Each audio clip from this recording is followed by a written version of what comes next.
Sports. Yeah. Did you turn down that music before it ended? No, I had the Facebook up, so it when you get the alert, it goes off. So that's my fault. Did they go back to the Facebook? Are they the Facebook again? Are they? Nah, they weren't. They weren't even a Facebook after a while, man. Bring back MySpace. All right, so welcome to Stuff About Sports. This is the best stuff about sports show in the world. So if you want to come and talk stuff about sports with Mike, who's in the small corner in the shipping container down there, and then in the starting lineup today, it's me and Bert holding it down for the group. And Bert, what's up, man? What's up? What's up? How's your week going so far? Everything's great, man. Everything's great. And again, coming off my bender of sports, just recovering slowly but surely. Hey, Mike, how you doing down there? It's good, man. Happy fall. I know, man. Nice chilly hoodie weather's bike. It's and weather. Yeah, for real. No, it's Guinness weather, sir. I know it's Guinness weather. Okay, little Guinness drought. So today we are going to talk a little bit about the NFL. Just a small thing, you know. Just I don't know if anybody's been paying attention lately, but the NFL is back with a vengeance. We thought week 1 was good. Week 2 was even better. NBA Finals is approaching. I think we have Game 3 of the Western Conference Finals and game tonight, and then Game 4 of the Eastern Conference Finals tomorrow, which has been great. Well, the Eastern Conference Finals has been great, but LeBron will probably waltz into another finals, and we'll talk about that later.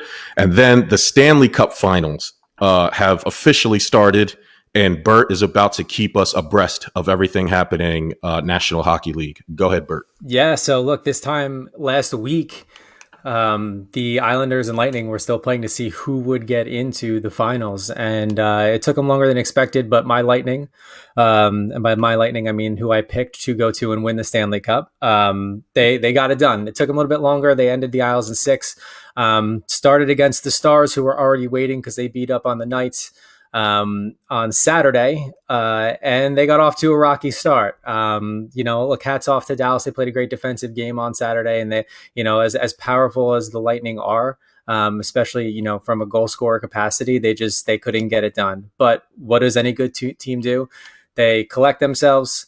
John Cooper, a brilliant coach that he is, gets the tape, makes his team, watches it, studies it. And then last night they got off to a great start. 2 power play goals put them 2 ahead, winning 3-0. The Stars put up a fight though, came back 3-2. But at the end of the day, the Lightning won. So rather than a best of 7, we're now looking at a best of 5 to see who takes home the coolest trophy in sports.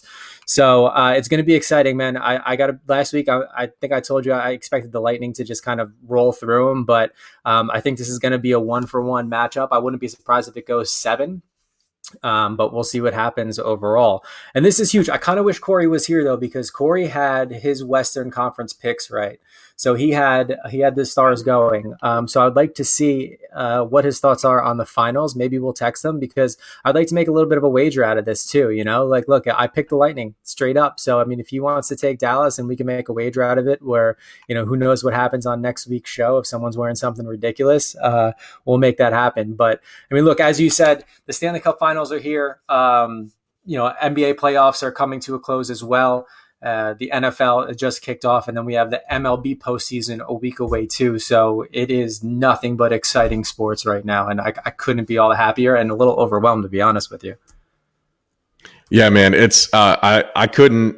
I mean, I'm glued to like Adam Schefter's Twitter, Woj's Twitter, ESPN's on the TV, CBS is on the phone, got Fox on the tablet. Like there's so much to process. It's bad because I told you guys, I remember at the beginning of the NHL bubble, I said, hey, I'm going to start following hockey. And I did until all of a sudden NBA started.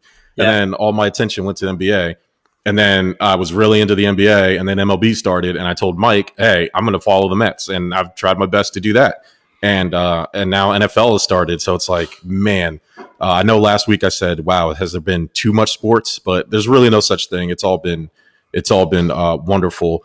And not to be forgotten, NASCAR, who had a big summer, snuck back in, a last hurrah bit of good news. As everybody can see, I'm representing the Bubba shirt because Bubba Wallace people thought Newsgate was just a flash in the pan publicity stunt.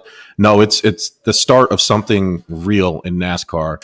NBA legend, the greatest player, the true greatest, undisputed greatest player of all time, Michael Jordan, and Denny Hamlin have teamed up and created a new racing group. And Bubba Wallace is their first recruit. Bubba Wallace is their driver. Bubba Wallace teaming with Michael Jordan is going to change the game. Even if, obviously we want Bubba to be really good. We want them to build them a really good car so he can actually be, he can match the stardom because he's a star. Mm-hmm. He hasn't done a lot of winning. He's not a star by racing, but he's a star culturally, socially. And Dale Earnhardt Jr. kind of had some of this, even though Dale Earnhardt Jr. did a little bit of winning. But, you have to perform on, I guess, the track now. So hopefully Bubba, this leads to Bubba becoming more prominent in the sport of NASCAR. So Bert, and I'll even ask you, Mike, do you like this move? Yeah, I 100% like the move. And I know you drew a comparison to Junior. And look, Junior did some winning, but Junior also had a big shadow to fill too within his father as well. I think what Bubba's doing is certainly trailblazing to say the least. And the amount of coverage he's getting, but also how he's performing too. And I think this is huge for the sport overall. When you think back, it has been predominantly a white, quote unquote, redneck Southern sport in itself. It's really evolved. We're talking about a sport that had Confederate flags at it flying high on race day almost every single time. So we're seeing this cultural shift in terms of what we're seeing socially. But now that we have Michael Jordan, this prominent sports figure who potentially is on the Mount Rushmore of greatest of all time athletes, stepping into a sport where I don't know if he knows much about, but partnering with the right people with Denny, and of course getting that stud Bubba over on his team as well. So we just hope. I am curious. I didn't read too far into it, but would that make him being Michael Jordan in this team? Is he the first minority, I guess, part? Do we call them owners? Well, the principal, it would be the principal owner, and he's the first since Wendell Scott back in '61. So I think I'm trying to think if I think something else is tied to him. I read about it earlier when I was reading up on this story. I think he also had a black driver back in the day that actually won one of the Cup races. But that was, we're talking back in the '60s, early '70s. There hasn't been a black principal owner since then. So Jordan would be the first since Wendell Scott. So shout out to Jordan, shout out to Bubba, shout out to Denny Hamlin. Hopefully this leads to greater and better things. I know Jordan started, he's a lot. One of his main criticisms from people has been his lack of involvement in civil rights. And he just pledged $100 million over the next 10 years. And now he's doing this for Bubba Wallace. It's fantastic. So shout out to MJ. The true GOAT. Speaking of true GOAT, in the NBA, the Western Conference Finals is here. The Nuggets, who performed admirably thus far, seem to feel like they're going to get the brooms taken out on them by the Los Angeles Lakers. And LeBron actually has the chance to make history, being the only player in NBA history to win 3 titles and win 3 finals MVPs with 3 different teams. And people somehow make this a thing where it elevates his legacy. And my friends, I'm here to tell you, not only does it not elevate his legacy, it actually hinders it. And let me explain why.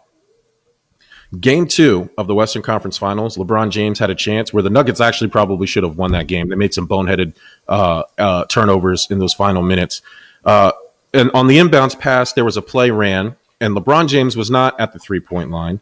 He wasn't moving in position to take the game-winning shot as a true leader and a true GOAT would.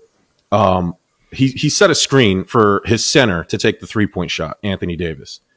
That's not what GOATs do. So as he's jumping and celebrating like a side chick at the roller rink that is trying to stay hidden while the main girl is there, but she's trying to show excitement, LeBron James is getting all the credit in the world. And if he gets the finals MVP, because the Lakers will probably beat the Celtics or the Heat, whoever that winner is going to be, they're going to give him the finals MVP to elevate his legacy stats. And he doesn't deserve it because he's not the best player on his team. That's my point. I've said it from the beginning of the season. Rewind the tape. I said it many times on this show. I've said it many times arguing with other people. And I love telling people, I told you so. LeBron James passing up that shot is probably the most egregious thing he did ever since he was scared to go down in the post in the 2011 NBA Finals against JJ Barea. LeBron James is very good at making himself look like an alpha when in reality he's a beta. Because every 4 years he ring chases. He's Robert Horry who can pass. He's a more athletic Robert Horry. You're nothing but a ring chaser, LeBron. Every 4 years, you upgrade your team for a newer, younger, better model. Last year, you didn't have Anthony Davis. What happened? You faked an injury and you missed the playoffs, buddy. And now Anthony Davis is here to save the day. And everybody's giving LeBron all the credit, which is ridiculous. So enjoy your NBA Finals victory and your Finals MVP that you truly didn't earn, because everybody knows with a brain that Anthony Davis is leading the Los Angeles Lakers. I like how you started out this rant. I expect someone to say like, oh, he's not the greatest of all time, expecting the fact that if he had taken that shot to win the game and missed it and they had lost the game, then I would expect you to be on here saying, yeah, he can't get it done. GOAT, like, who are you?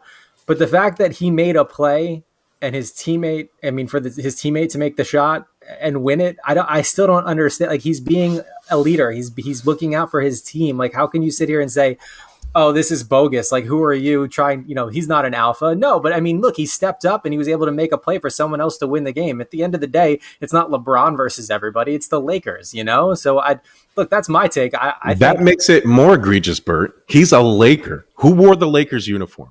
Kobe Bryant. They have the audacity to sit there and wear the Mamba jerseys, and you're going to let Anthony Davis take the final shot. Kobe Bryant is rolling over in his grave. And you know what else I'm sick of? I'm sick of the Boston Celtics, and I'm sick of the Miami Heat talking about Mamba mentality. Let the Lakers do that, all right? Kobe doesn't like you guys. He hates the Celtics, bro. He hates Miami. He just stop trying to. I hate when they're trying to like eulogize Kobe in every little thing. All right, he is a Laker. You know what he is? He's stuck with his team. Unlike LeBron, who keeps trading teams. He went back to the one team twice. He doesn't even know what he wants. So enough of LeBron. Anthony Davis is the best, and I hope Anthony Davis wins the Finals MVP.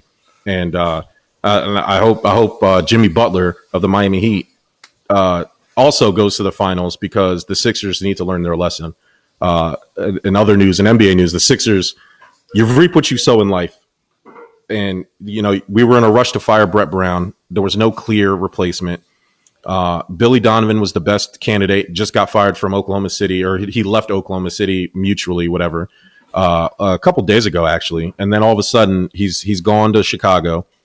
We're going to end up with Mike D'Antoni, who's been a loser for Houston all those years, or Ty Lue, who got stepped over by Iverson in Philly. I don't even understand he could show his face in this city. And this is what we're stuck with. So the Sixers will be rebuilding inside of 3 years. Do you have any insight on this, Bert? No, I have no insight whatsoever.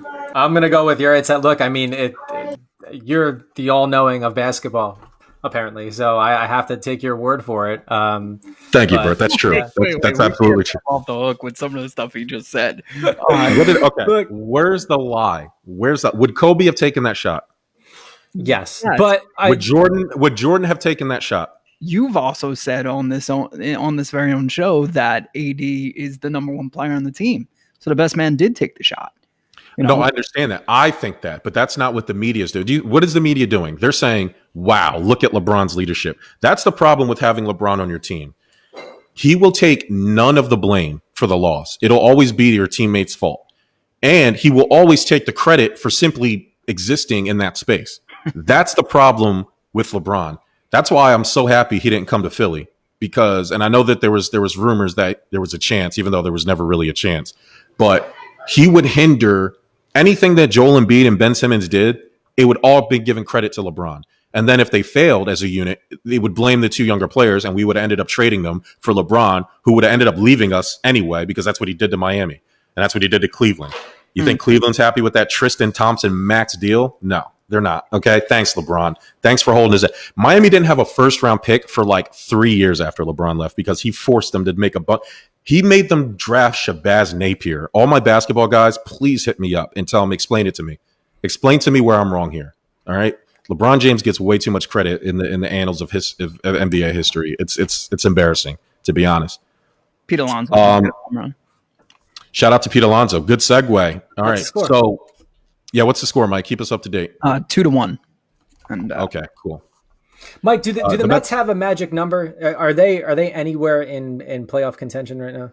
Absolutely. I mean, look, if we win, hypothetically, if 5 teams lose out and we win, yeah, maybe.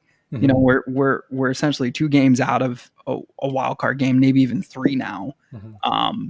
3.5 away from Philly, 4 away from the Marlins. Philly's had a doubleheader today. It's just not enough time. No. And we're not showing any. I mean, we lost with Jacob deGrom throwing 14 strikeouts yesterday, and we lost 2-1. So, I mean, it's just, it's look, do I want to believe? Yeah, like miracles can happen. Like, 6 teams ahead of you could just fall off the side of the earth, or maybe they get corona, who knows? But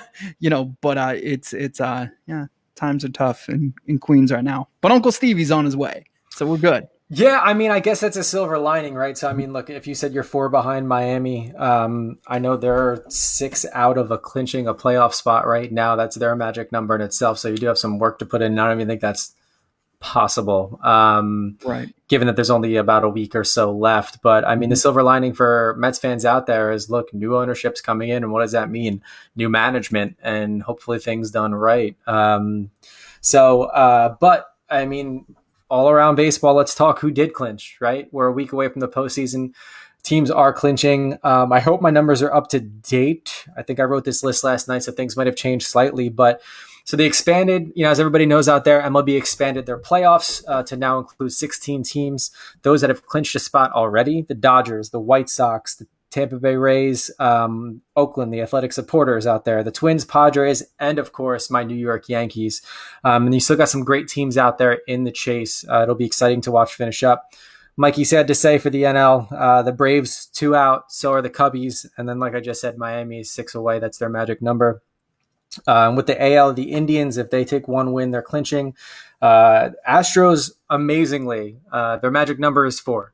So if they can get it done, somehow they're in. And I know they have had a shit season, to say the least, especially with Verlander just, confirming that he's going to need Tommy John too. I know we were all thinking it. He was optimistic at the start, saying, no, I'll be back. But now just finally informing everybody that he is going to go for Tommy John too. And I am forgetting one more. Oh, the Jays. The Jays are 3 away, and they're getting beat up on by my Yankees right now. So chances are we don't speak them. We don't speak about the Buffalo Blue Jays. The Buffalo Blue Jays. The one thing I would say is, just like the NBA, the seeds.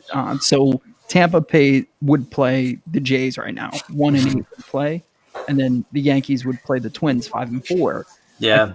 After the next round, it doesn't reseed, so then your chances are you're playing the number 1 seed as number 5. So it's very similar to the NBA where it doesn't reseed, and that's not fair for the Yankees, I think, but. It could be if you're playing the Blue Jays. Yeah, I mean, look, what's fair for the Yankees right now? And admittedly, our team has hot bats and cold bats, and they seem to go in, streaks of 3 or 4 games at a time. Where, when we beat up on Toronto last week, setting home run records as a team, and, for how many consecutive home runs in a 3 or 4 day span. And then, we'll go into a cold front where suddenly no one can hit. I think as we get later on and as we approach the playoffs, a lot of our guys are getting healthy again and getting back in the lineup, which is good to see. But I mean, we got to keep the bats rolling because God knows we don't have a deep pitching staff. And when you get into the postseason, it is all about pitching and it's all about defense just as much as it is about cranking balls out of the stadium. So, it's sad to say that, even going up against Minnesota, I'll have to hold my breath because nothing is a sure bet right now. Should it play out like that? But you're right. Without the reseed, I mean, who knows what is going to happen? But I mean, look, to be honest with you, everybody else, the way I look at it in sports is everybody is in the same situation. They're not going to reseed. You just have to play. You have to be the best team on the field, on the court, on the rink, at that particular time in order to walk away with the win. And as Billy B once said, if you don't win the last game of the season, no one gives a shit. So you better work your ass off and win up to including the last game. Otherwise, who cares, Listen, I just want the Astros to come through and hold it down.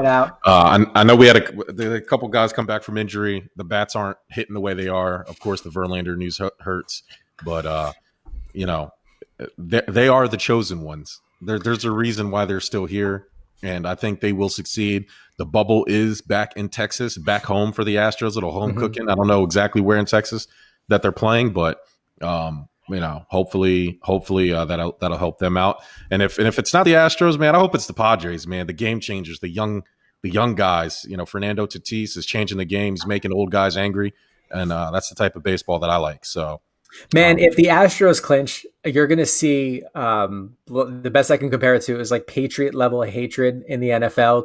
Where, you see the Patriots win year over year over year. The cheating scandals happen almost year over year over year. So anytime they're in there, you have every single fan outside of the greater New England area rooting for their demise. And I think the same will hold 100% true if the Astros get in.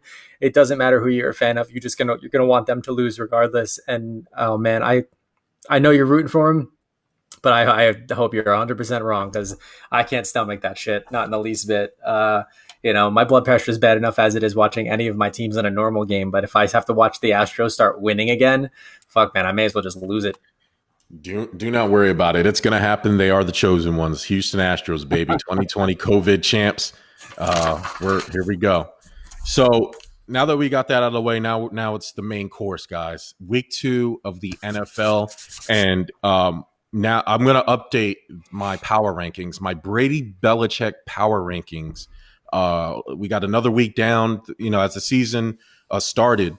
We were all drinking the Tom Brady Tampa Bay Kool-Aid. So, of course, he opened up at number 1, but now that we're heading up in week 2, I think there's some movement at the top of the power rankings, guys. I think I'm going to think Bill Belichick is moving up. Oh, no, Bill Belichick opened up at number 1. I'm sorry. I have that backwards. Bill Belichick opened up at number 1. Tom Brady with a loss. And now in week 2, Tom Brady going out and getting that W in Tom Brady fashion. It wasn't pretty. It wasn't his best performance, but that's what true champions do. So I think I'm going to put Tom Brady number 1 on my Brady Belichick power rankings, which leaves Bill Belichick at number 2. What do you guys think there? I'm still keeping Belichick at 1, and here's why. I've been incredibly impressed. We've talked for years, and I have shit talked for years about how Brady is a systems QB.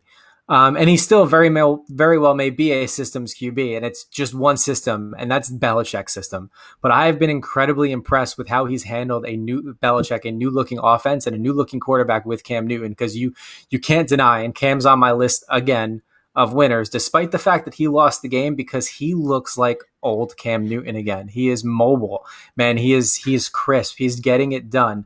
I don't think so much as he lost the game as the defense did, to be honest with you. But I know he was in charge of the last play of the game, and he got stood up upon on that goal line. So, I mean, it is what it is. But if we're talking your power rankings, I'm still keeping Belichick up there. I think the guy's a mastermind. I think the Bucs had a good game. Like you said, it was scrappy for Tom Brady. He didn't look like, the 39-year-old Tom Brady that was 3 or 4 years ago. But he didn't look terrible. I will say that Tampa's rushing looked on point, especially with Mr. Leonard Fournette.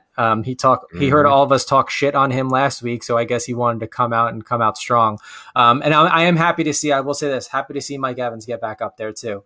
We were talking even before then when we were doing our own power rankings, I guess the divisional power rankings too, with the understanding that Mike Evans has the ability to be the number one, wide out in that division. But, first game, it wasn't looking too hot for him in the least bit, but he came back 104 and a touchdown too. So yeah, look, I think the Bucs had a good game. I think their defense had an amazing game, but if between the two, I'm still keeping Belichick on top.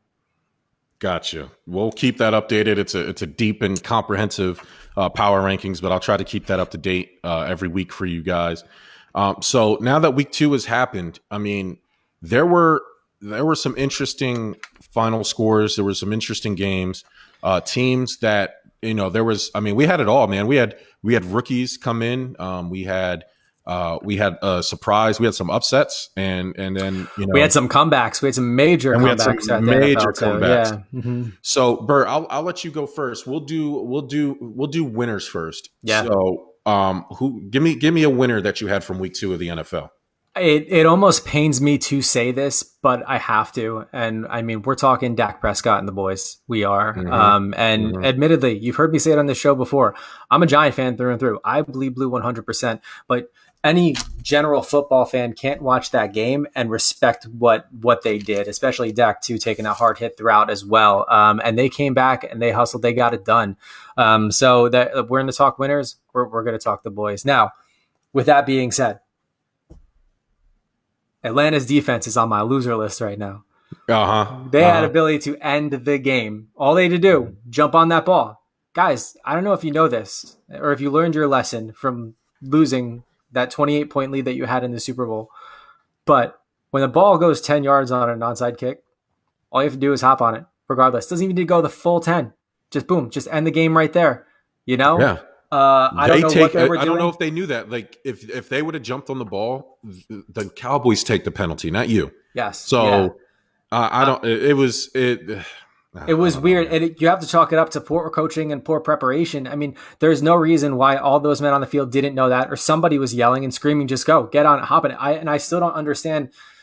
And I know this happens all the time. How you play at that level without the basic understanding of a rule like that. I mean, when we're talking rules and just playing at that level, it's the flashback to when Donovan McNabb didn't know games could end in a tie. It's like, if you play at that level, you have to know this stuff. So look, as much as the boys fought back and got the W, one of my biggest losers this week is the Atlanta defense, because you don't make that stupid mistake and not just hopping on the ball.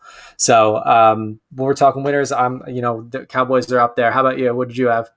So before I give you my winner, I actually could make the argument that the Cowboys are also losers, because every game that Dak Prescott has a game like that, they're going to have to pay him, and they should have paid him this offseason.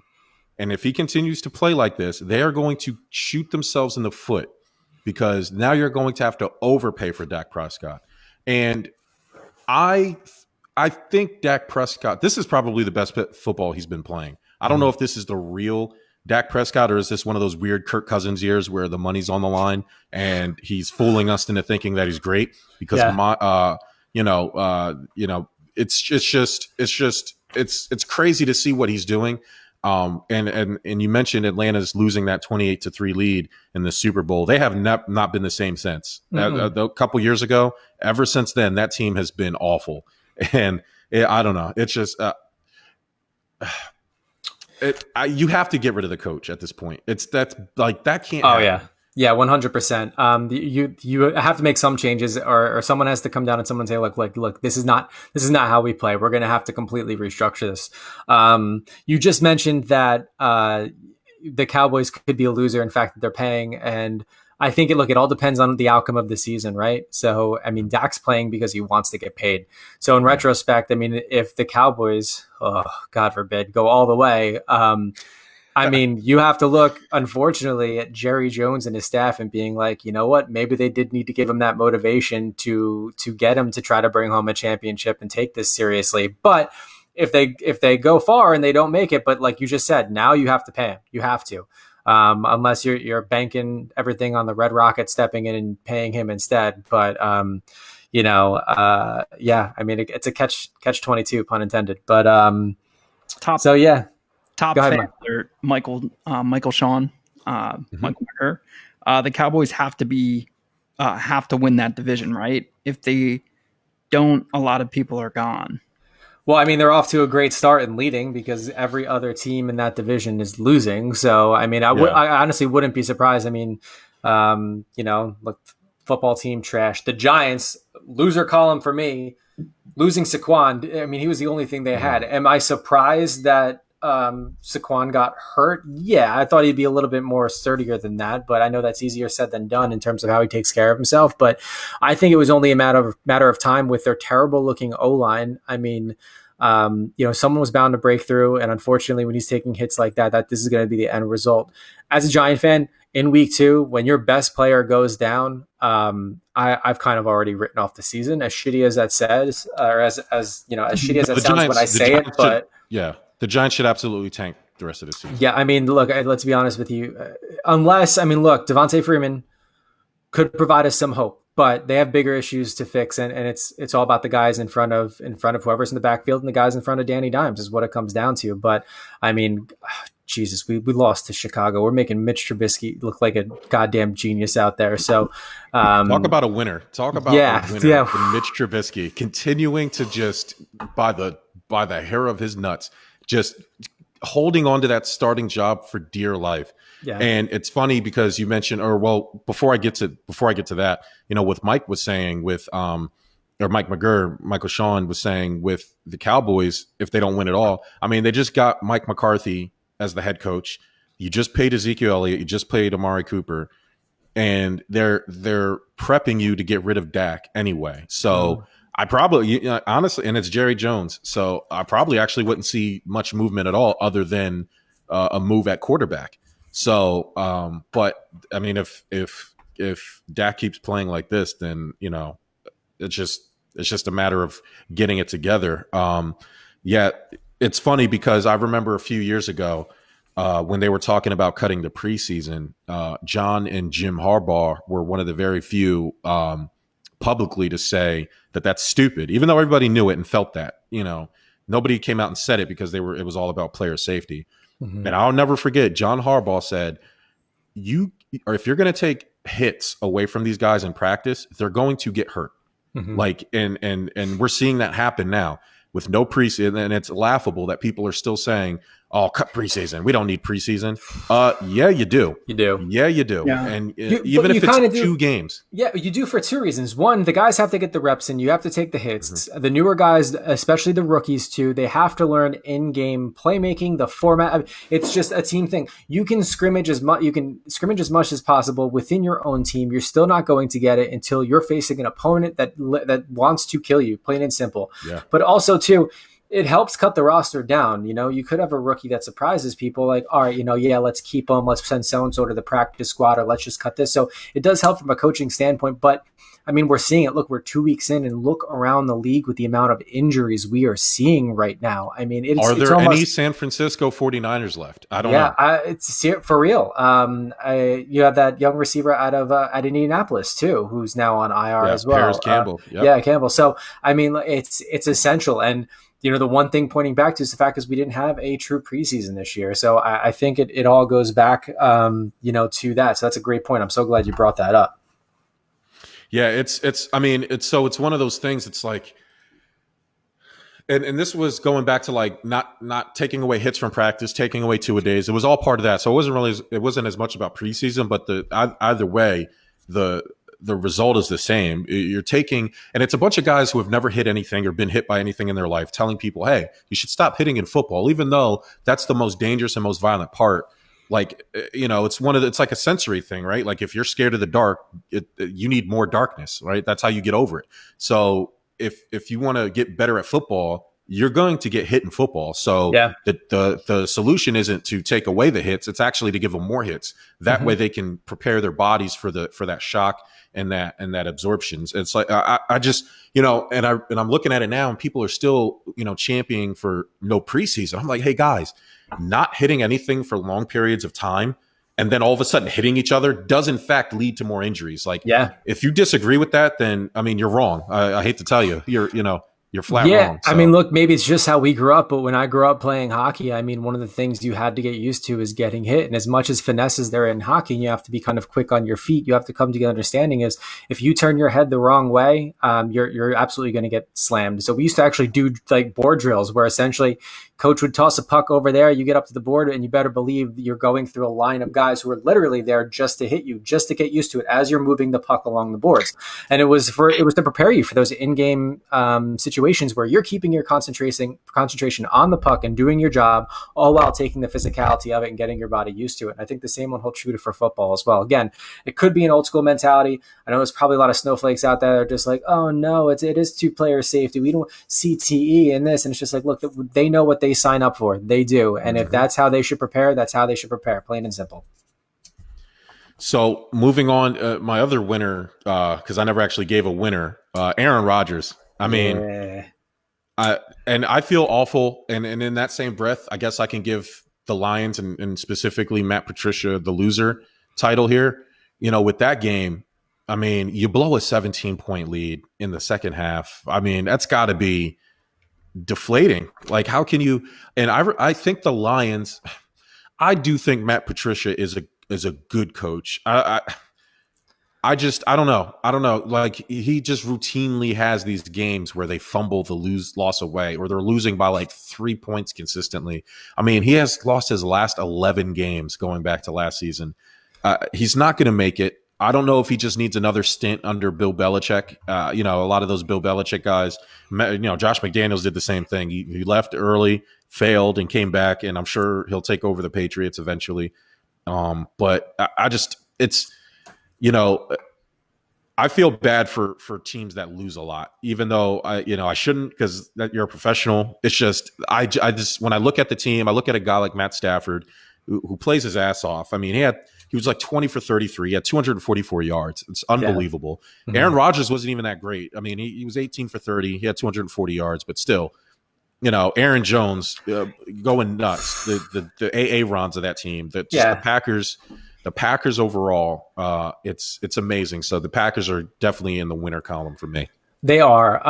And I feel bad too. And Matt Patricia, I think at this point, I don't want to say he's lost the locker room. I don't. But as an organization, there's only so much losing you can take before you realize, like, we need to get a guy in here that can actually get the guys fired up, that has a game plan. And don't get me wrong, like, it was the Aaron show yesterday or 2 days ago on Sunday. I mean, between Aaron Rodgers and Aaron Jones, they absolutely lit it up. But I mean, this is why you study the film, you study the tape. I mean, granted, they may not have much tape from the week before, because granted, there was no preseason, but you have to have some sort of competitive edge in knowing, especially Detroit going up against Green Bay and Aaron Rodgers. It's not like you don't see him every single year. Same thing with Aaron Jones too. So you had to know what you were expecting. And, maybe it is just one of those Belichick guys going out and not having success, or maybe we're looking at it like he should have success because he studied under the GOAT, Bill Belichick. But, look, when it's all said and done, I think if they have an abysmal season, which it looks like it's leading up to, despite the efforts of a lot of their good players like Matt Stafford, I think it's probably going to be a coaching change overall. So, yeah. So my next winner, and I was going to hold this off because everybody expected me to do this first, but I'm going to do it now. Stephon Diggs, Josh Allen, the entire Buffalo Bills. And I was just going to do the Bills as a team, but I had to scale it back because it was the Jets, it was the Dolphins, but it's not like it's their fault. You play the opponents that you play, and you play them the way you're supposed to play them. And that's what the Bills did. I mean, we'll have a test coming up with the LA Rams. We are at home, but even though there's no fans there, not like that matters. But still, might be a little chilly out there in the West Coast team traveling across country, whatever. But Stephon Diggs, they laughed at my boy. They laughed at the trade. They said, hey, you're going to Buffalo. Your career's going there to die. Through week 2, Stephon Diggs has the second most receiving yards in the league. Josh Allen, leading passer in the NFL. I will say it again for you people. Josh Allen, the guys they thought in 2018 would be the worst quarterback in the draft, is now through 2 weeks the leading passer in the NFL with 729 yards. Soak it in, boys. Circle the wagons, because the Buffalo Bills are circling the NFL. We're coming for all of your gully holes. Yeah. Dude, Josh Allen went absolutely beast again. 24 for 35, 417, and 4 touchdowns. And I mean, don't call me Steven, call me Stephon Diggs, leading the way on that team too. Like, look, when Stephon went to Buffalo, I got to be honest with you, I got excited because you saw his talent in Minnesota. So you're thinking like, oh man, if him and Josh Allen have that connection, it's going to be lit up. And you're right. When you let in with it, look, we know it's the Jets, we know it's the Dolphins, but you play, you got to play. You can't look at this game and think that the Bills went in there and actually took it to Miami. Miami put up a huge fight to the point where it was looking like they were even going to win.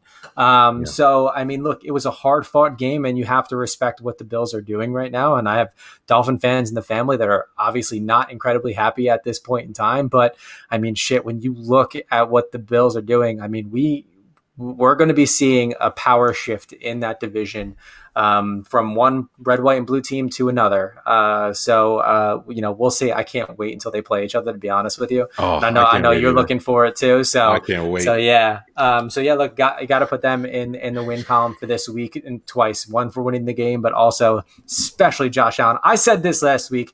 I apologize for ever doubting Josh Allen. When you would mention his name, I would roll my eyes. Anytime he comes out and has a week like this, I'm going to apologize week over week on this show. Mark my words. Quick, before we move on, interesting statistic here. Josh Allen joined the company of a few good guys, man. He is the fourth quarterback. He's only one of 4 in NFL history to throw 700-plus yards, 6 touchdowns with no interceptions in the first 2 weeks of any season. The only other players to do that in NFL history are Peyton Manning, Tom Brady, and Patrick Mahomes. So good company. It's great company. I mean, I guess we can go back and look at some of their opponents. I know, like some of the there are Josh Allen haters out there. They'll sit there and point to scheduling.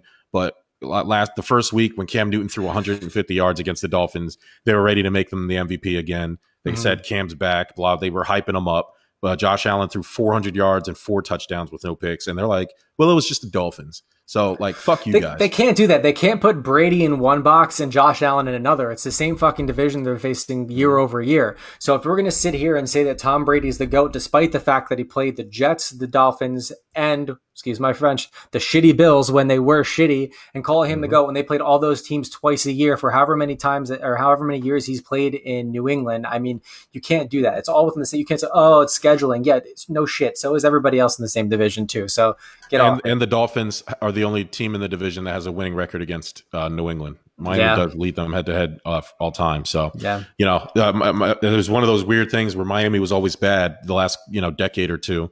But you could always pencil them in for 1 or 2 wins against the Patriots because for some reason that was like Patriots kryptonite. They couldn't play down there in Miami, and that's where they took the majority of their losses too. Especially that game that ended on laterals. What was that, last year, or the year before? That was absolutely amazing. Yeah. So, switching gears to a huge loser this week, but I'll mention a winner, and that is Derek Carr and the Raiders on a Monday night show in their brand new, might I add, slick-looking stadium. That stadium is it might be the best stadium. Crispy. I thought the LA stadium was nice. This stadium is nice. That's why next year, Stuff About Sports will be broadcasting live from that stadium in Vegas.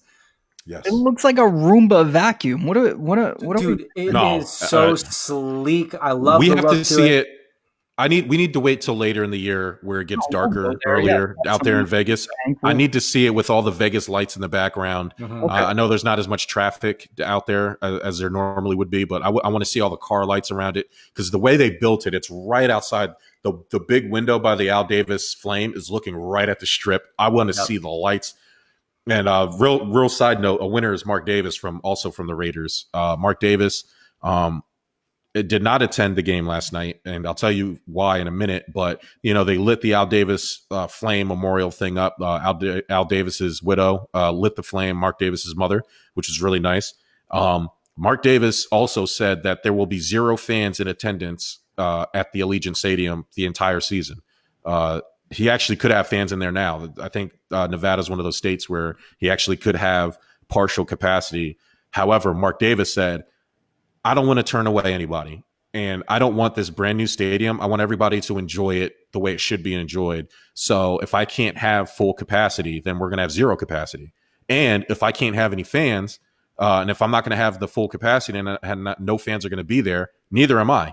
So he's not attending any Raiders home games, which I think, people laugh at Mark Davis a lot, but I think that's awesome that he did that. Yeah, I think that's respect, and it kind of goes to show how much they value their fans. I mean, look, Raiders fans, and I mean this in the nicest possible way, they're absolutely nuts. They're out of their minds with the amount of passion that they have for their football team. So I think that kind of like a nice homage in saying, like, look, I know I am worth all this money. I just built a multi-billion with a B dollar stadium. $2 billion. I can be kicking it there with my feet up, enjoying everything. But you know what? If our heart of this team and our fans can't enjoy it, I'm not going to enjoy it either. I'm going to sit here and watch from home. And I respect that 100%. And he enjoyed what he was seeing on Monday night against Drew Brees and the Saints. John Gruden, I don't know what he was thinking throughout the beginning of this season or even in preparation, but he's doing something right. And Derek Carr had a huge night, and it looked good. The stadium looked good. The Raiders looked good. Who didn't look good and who's on my loser list, and that's Drew Brees.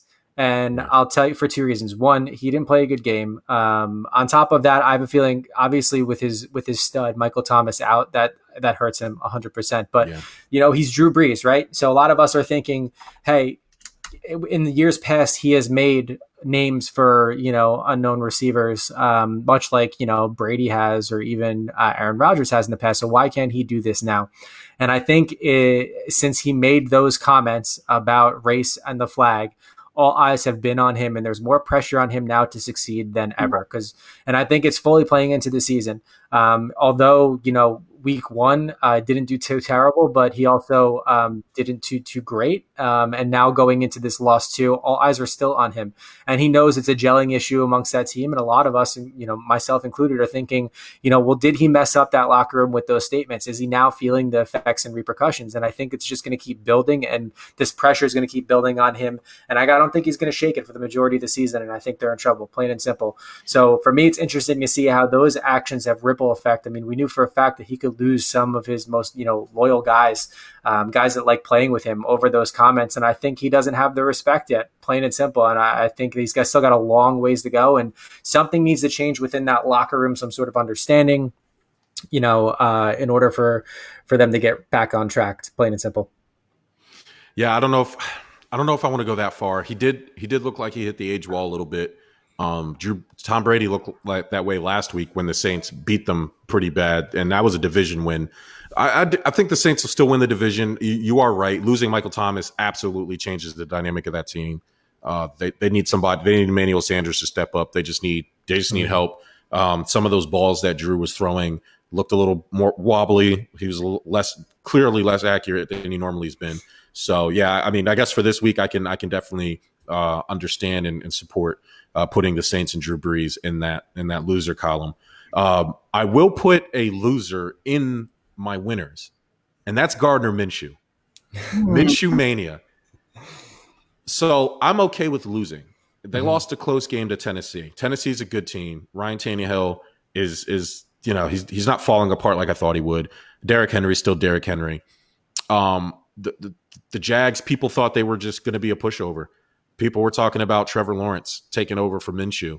I love Gardner Minshew. I will support him and hope he wins. I mean, he still had a good stat line. He threw 3 touchdowns. He had like 340 yards. So I think the Jags have a franchise quarterback, dare I say. I'm going to say it. I think Gardner Minshew is a long-term option for them at quarterback. However, I do also think the Jags should tank and get they need to. I'm not sure about this Robinson kid at the running back. They need a receiver. They need somebody to help. I know that DJ Shark's there. I can't remember the other kid's name. They just need. Ever since Allen Robinson left, they just haven't had somebody that you truly, truly trust. Chenault, I think, is the other kid's name that they have. I don't know if Minshew can really do it with that lineup. So, what do you think? I mean, so I'm just looking at the stats now. So look, you have Shark, but he's definitely spreading the ball around to, you have Cole Senior, Connolly, Tyler Eifert's there too, but O'Shaughnessy too. So, I mean, he's got some weapons at tight end, but he is spreading the ball around. So between Eifert and O'Shaughnessy, I mean, he's given them some looks. But yeah, I mean, look, they don't have that real stud, and maybe Shark is it, to be honest with you. But you're right. Since Allen Robinson, it just hasn't really been the same. So I mean, but look, we'll see. We're only 2 weeks in. We're kind of liking what we're seeing, and it was a tough loss. But I mean, Gardner Minshew, a man that came off the bench last year, was more famous for his mustache than his actual playing capability, has really come to prove himself that he's more behind that mustache than just the mustache. So he's an actual NFL quarterback. So, I mean, look, we'll see what happens. I still think, he's putting in some good work too.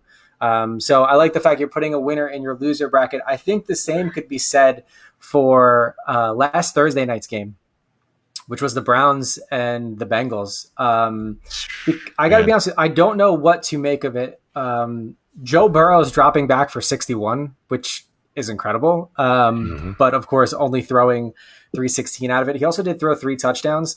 Or Baker Mayfield having an okay performance, but perhaps maybe the spark that the Browns fans needed to just have some type of any little bit of ounce of faith left in their team and their quarterback. And I got to be honest with you, if they had lost this game, I would think once again the Browns would be looking for another quarterback change, because, I mean, as far as I'm concerned, Baker hasn't really shown me anything of NFL caliber, but I think that they needed this. He connected with Odell a lot too, so Odell is kind of out of the shitter. So Odell's out of Odell's out of here. He's clearly the number 2 receiver.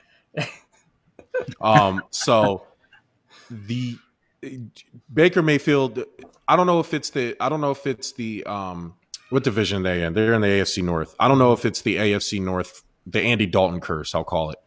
And Baker Mayfield is there, where he will suck, and he will always suck, and he will give you all of the sample size to show you that he sucks. And then he'll have a game like he did last Thursday. And you'll sit there and say, you know what? Yeah, this Baker Mayfield kid. We watched Andy Dalton do it for what feels like 35 years. Yeah. He's been the only Bengals quarterback in history, because I felt like we've seen it. He's just Carson? Done it to us. I mean, Carson feels like a bridge quarterback compared to Andy Dalton, man. It's like, but that's what I'm saying. It feels like that because how many times have we seen Andy Dalton do that to the Cincinnati? Yeah. He just not be good, and then he'll give you a game or two where he looks like really good, and he'll trick you into thinking that you're scared to lose him now, and because you're banking on that like 10% of the time that he'll be amazing. And Baker is in that class, and you should cut bait early. Baker is not a good quarterback. I am embarrassed to say this. When that draft class came out and the Bills traded up for Josh Allen, I cursed at my TV because I truly felt coming out of college, Baker Mayfield was the only quarterback, and that includes Lamar Jackson, that includes Josh Rosen, and includes, because they were all great college quarterbacks, not going to sit there and play 2020 and say, I thought they all, I knew who was good and who wasn't. Even the Ravens didn't believe in Lamar Jackson. They passed on him and picked Hayden Hurst, who's not even on their team anymore. So anybody trying to think that the Ravens were some type of mad geniuses are nuts. But, I thought Baker Mayfield was the only pro-ready quarterback in that draft class. So, and I knew we weren't going to get him. So I did not want to draft a quarterback. I don't feel like if you need a quarterback, you just reach for one. And I didn't think anybody else was ready but Baker. And that leads me to our next winner and loser, the Los Angeles Chargers, specifically Tyrod Taylor in the loser category, Anthony Lynn in the Chargers in the loser category, but Justin Herbert in the winners category, baby. And I will start with the magnificent, lovely, adorable haired Justin Herbert, who came in on a moment's notice and hung in there with Patrick Mahomes, reigning Super Bowl MVP, reigning Super Bowl champion, and probably should have beaten him if it not for the doofiness of stupid milk dud head Anthony Lynn. What are you doing punting the ball to Patrick Mahomes in overtime, you doof? Are you serious right now? Is there anything that you can say to justify that, Bert? Just explain it. Okay. I mean, I don't know. So what are your other options, right? I mean, I think they just honestly picked the lesser two evils, knowing the fact that one way or another, if the ball's going to hit his hands, I guess they just wanted to make it as far as possible, plain and simple. But I mean, look, we know Mahomes is a beast, and we know for a fact with his, his offensive ability that game was over the second he got it. So, I mean, it was a tough game for LA, to be honest with you. I mean, poor Tyrod, but it was unavoidable at that point. Let's be honest. I mean, look, we know the Chiefs are just going to kind of blow through their schedule. They're still not skipping a beat. And pushing on. So, I mean, what else can you say?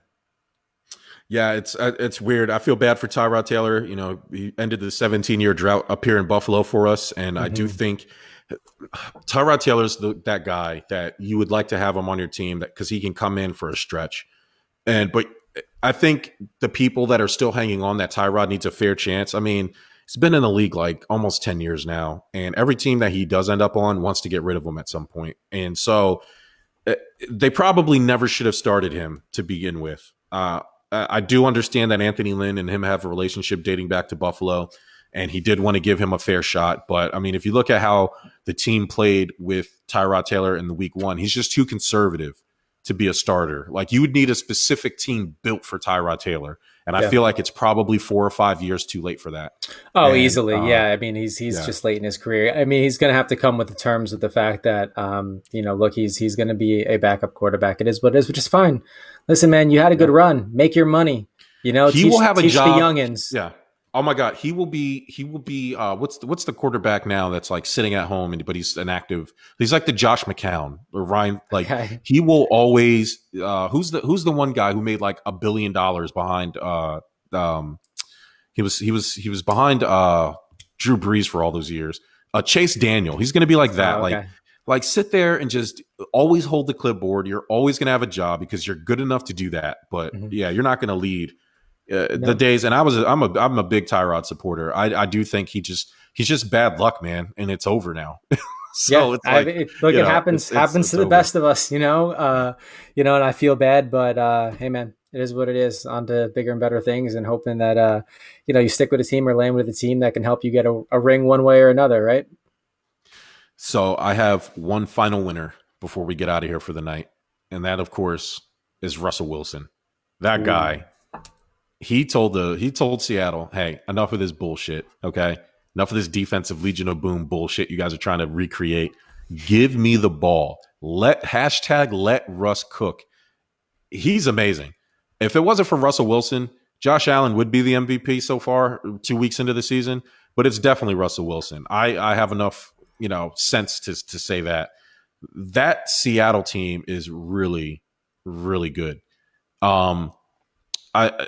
There's nothing else you could say about his game. It's so weird. You get these guys like Russell Wilson and Tom Brady who get picked like in later rounds, and they're all-time greats, man. Yeah. Like, how do you miss it? How do you that's why it's important, like, to the kids out there, man. Don't worry about where you're going to get drafted. Worry about what you're going to do, because this kid, for all you kids who were too young to remember, Russell Wilson was brought in to be the backup to Matt Flynn, who played one game for Green Bay and threw 1,000 yards in a game and signed a massive deal with Seattle. And he got beat out in training camp, not even the preseason.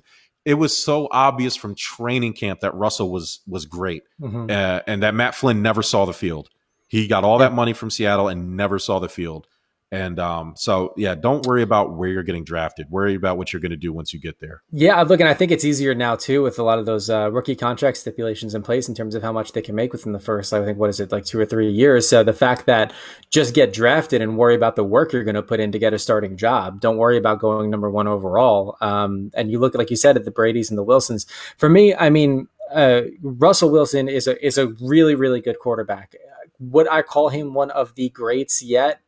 I don't know. The verdict's out for me on that. I think he's playing really well. I think his football IQ is very strong. I think he's one of those guys that just sees things, if that makes sense too. And what a game. I mean, he didn't throw for far. I mean, 288, but 5 touchdowns is absolutely huge.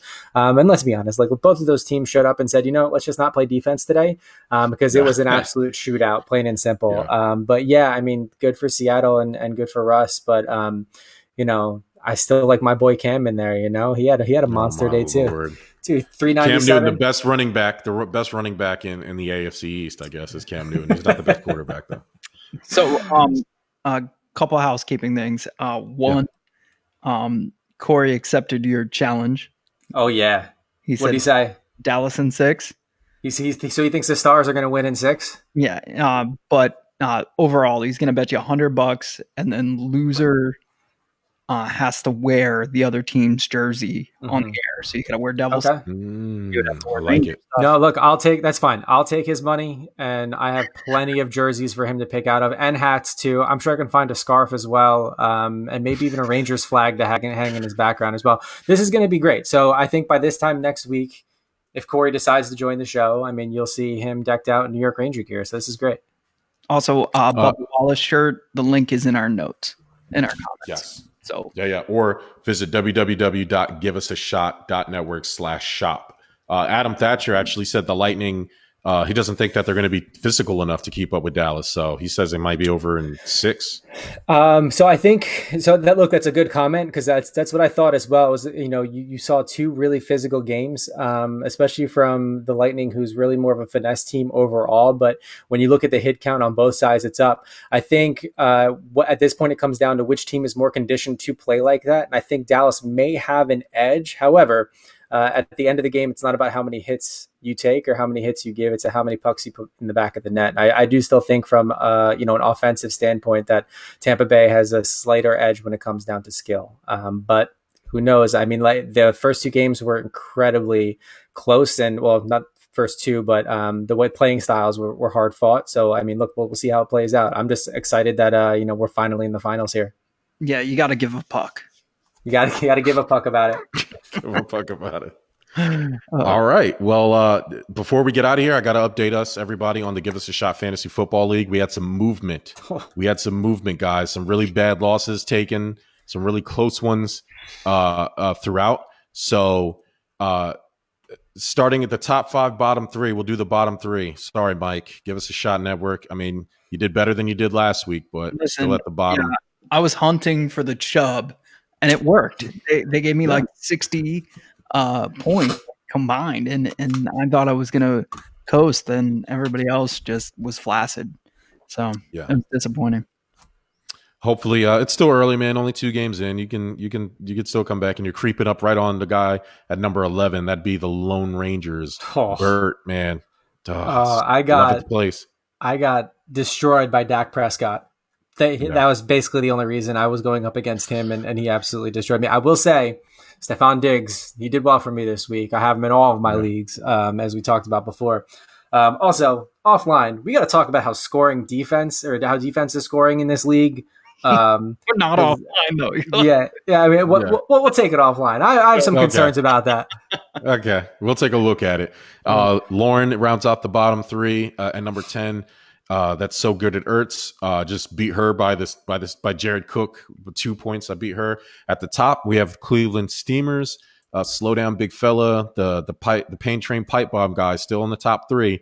I was number 1 last week. I dropped down to number 4, and then Corey is right at number 5, and he is barely beating out Ty's Brady Bucks. And so we'll see what happens next week. I'm going to take a screenshot of this. I wish I would have did that last week so I could see exactly what the movements were, but I'll keep better track of that. Guys, is there anything else that I missed or that we missed that we didn't mention today that was important?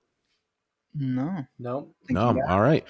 Well, guys, listen, please check out the website, www.giveusashot.network. Check us out at dudestalkingsports.com. You can get the Bubba shirt. You can get some cool network stuff. We got Push the Agenda on there. We got the brand new hotness, The Divide with Mike and Corey. That's a great show. Check it out. They had a really interesting coffee talk earlier. So check them out and please share, like us, subscribe to our stuff, and we will talk to you all next week.